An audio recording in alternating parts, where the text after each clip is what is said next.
Dans une Côte d'Ivoire où la tension politique monte à l'approche de la présidentielle de 2025, un événement majeur pourrait marquer un tournant dans l'histoire.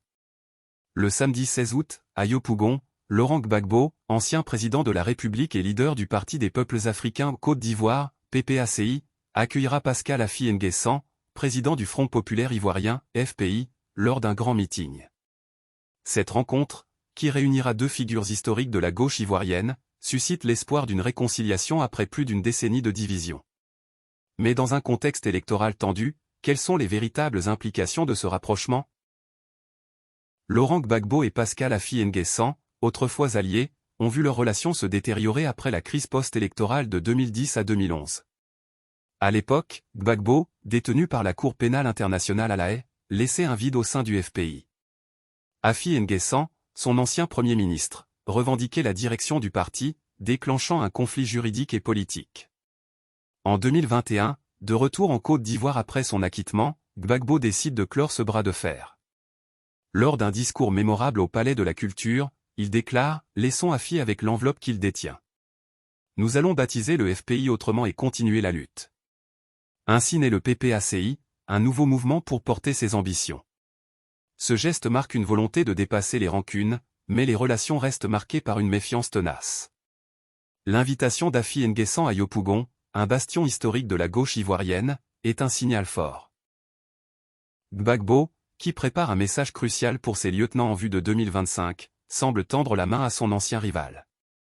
Cette démarche intervient dans un climat politique brûlant.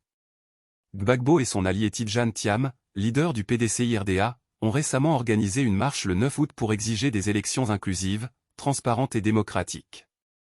Affi N'Guessan, présent à cette manifestation, a été acclamé par les militants du PPACI, signe d'une possible convergence.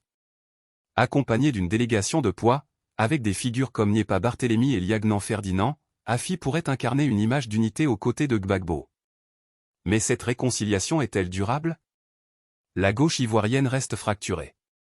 Simone Gbagbo, Charles Blé Goudé et Awadon Mello, absents de cette rencontre, poursuivent leurs propres initiatives de réunification.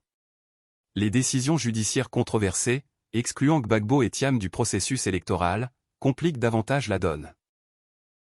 La marche du 9 août a révélé une opposition unie dans ses revendications, mais les rivalités internes et les enjeux de pouvoir persistent. Yopougon pourrait être le théâtre d'un moment historique, où les deux leaders affichent une volonté de dépasser leurs différends pour affronter un adversaire commun, le pouvoir en place.